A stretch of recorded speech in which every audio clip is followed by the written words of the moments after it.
While interviewing my dad, he couldn't remember much of his past. And to keep going would mean opening up missing parts of our family history. Parts some wanted to forget, while others never knew. This was going to be a lot tougher than I wanted it to be. But with my dad, that's exactly what we did. I mean, I think even finding out that Dad was adopted, it was kind of like, well, I actually remember because when I think I was like 5 or 6 years old. We were getting dropped off. We were dropping off Grandma Wong at the Ing's house. At the Ing's house, and we're dropping off Grandma, and it was winter time, so Grandma had her winter hat on, and I screamed out to the window because Grandpa Ing opened up the door, and I said, "Hi, hi yeah, hi Grandpa," and then Grandma Wong dropped her hat.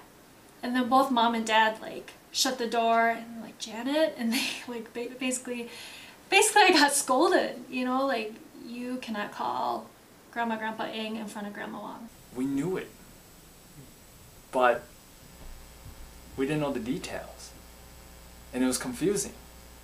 It was like confusing. It was like, okay, so it's like a myth. And then it was always like this big elephant in the room that we never talked about. We knew that there was confusion, but I mean, the first time I ever really brought up to Dad was when I was, in high school. I was like, "Dad, how do you feel? Were you mad?" And he's like, "Yeah, I was." And that was it. Like, did you know much about that, or like, how did you know? How did you like? Yeah. I just don't know. You still don't know, or? Well, now I know ever since I come over, yeah, because Yeah. she adopted the other grandma, Right. So, yeah, completely different last name, 同佢相睇嗰陣時係聽阿婆婆，即係我媽媽，同阿公同阿姨婆係咁講，阿爸爸係喺美國翻去，佢喺美國有個媽媽係佢佢姨媽嚟嘅，就攞佢細個嗰陣時攞咗佢養到大咗，咁佢而家翻嚟香港，香港嗰個係佢親生媽媽同佢爸爸，咁咧佢有有哥哥。就細佬妹喺度咯。The story that we heard was that Grandma Wong had 2 boys in China, and because during that time, 1940 or mid-40s, Japan was coming and attacking and taking over. Well, the story was that there was 2 boys and her brother, and all 3 of them were lost in the travels. So she was, and it's all dramatized. It's like she was devastated, so she needed a son, and Grandma Ing had a son, my dad, and we didn't really know why my dad was the one. But then again, subconsciously, as we got older, I'd hear things like Dad was sick. Maybe they can take care of him, provide a better future. And so that's what I knew about it. I mean, I heard it's pretty common, I mean, it's still... To China, it's yeah. common, but right. To me, I don't think it's common, but yeah. Whatever happens, Right. So there's not much I can do, or even your brother can do, Yeah. Yeah. Yeah. I mean, like... Grandma's sister, yeah.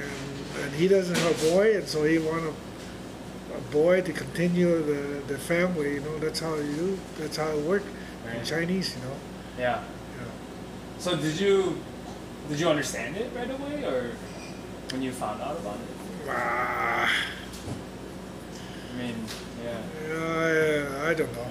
Yeah. How did you find out about it? So I think I just found out through hearing things and experiencing things. No one ever had a conversation with me, sat down with me and explained. Mom and Dad didn't sit down and explain. It was kind of sometimes more like out of reaction, out of something happening. And I think it's just because they were confused themselves and they didn't know how to communicate it. I ignored it. I was like, all right, cool. 2 grandparents means twice of everything, twice the cousins, twice the parties, twice the loving, twice the toys, whatever. But that wasn't the case.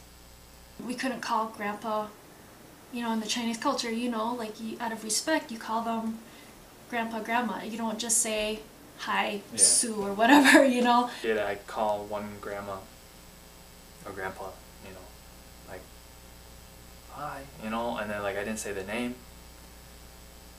and I get yelled at.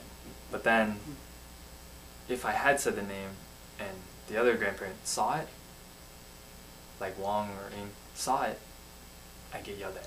So, okay, so whenever I saw them, I'm like, I just say hi. But I felt bad in my heart because I felt like I wasn't respecting them. And yet there's kind of like this, like, connection, like, they understood why. 開頭唔係好易，好痛苦啊！佢因為要即係好女兩頭瞞即係if 你係個 good daughter，you have to hiding something.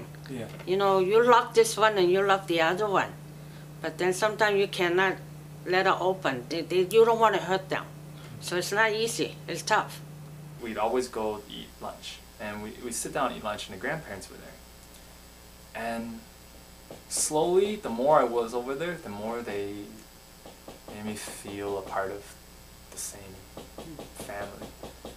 But the second that I stopped sleeping over at my cousins, that distance came back.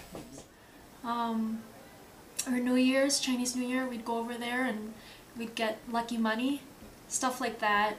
It was just usually on big special occasions I'd see them, but it was never something where I could call them up on the phone, where I felt like there's this connection where I could just give them a call and talk to them on the phones. There wasn't anything like that. Because I remember like at birthday parties, the grandchildren could go over and sing happy birthday, but we were told we couldn't. And I would be confused, like, well, that's my grandparents too, why can't I go? But then there's times where we were included, like Christmas. We had the drawings of, where the aunties and uncles would draw a name and they would buy presents. We were included that way. So it was really confusing. But then It's pretty hard for your dad too. Yeah. That's why, it's kind of tough for him. I understand how he look at it, but Right. I mean, But he doesn't say anything. I can't say too much here. Yeah. I mean, what can I say, Yeah. Dad said he was mad. Or hurt. I think it was more like, Dad, were you hurt? And Mom was in the car too, and Mom kind of helped, like, kind of asked him the question too at the same time, as I asked it. And he said, yeah, I was hurt. But that was all he said. I think Paul, he want to know the truth too, but it's just he don't want to hurt, both mom. So but then we're hurting us.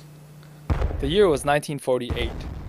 After the war, an already devastated China would now have to face an intense political struggle between the nationalist and communist forces. As the nationalist government confronted defeat, hundreds of thousands of people from the mainland fled to Hong Kong. By spring of 1950, the population of Hong Kong moved to an estimated 2.2 million.